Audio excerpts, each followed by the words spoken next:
الدرس السادس، درس ششم. بیتون، خانه، بنا.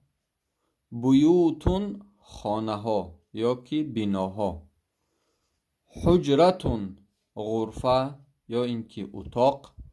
حجراتون، غرفه ها یا اینکه اتاق ها. مدرستون، مدرسه یا مکتب. مدارس و مدرسه ها یا که مکتب ها. ذاک، آن.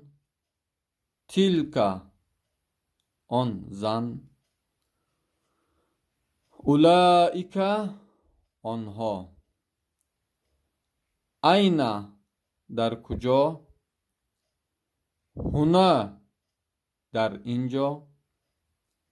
هناک، در آنجا.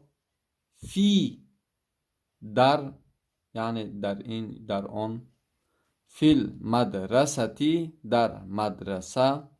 فی الحجرتی، در غرفه یا در اتاق.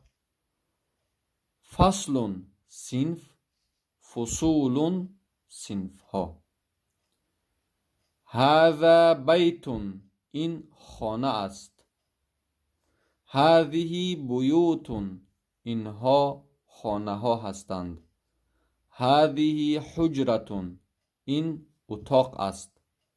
هذه حجرات، اینها غرفه ها هستند یا اتاق ها هستند. این المعلم، در کجا است معلم. المعلم فی المدرسة، معلم در مدرسه است.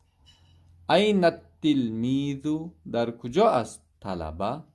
التلمیذ فی الفصل، طلبه در صنف است. من فی البیت، کی هست در خانه. فی البیت رجل، در خانه مرد است. این المعلمون، در کجا هستند معلم ها.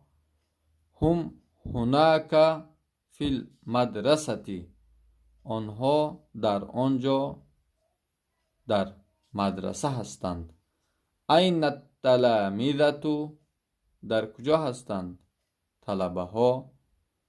هم هنا فی الفصل، آنها در اینجا در صنف هستند. لمن ذاک البیت، از کی است این خانه.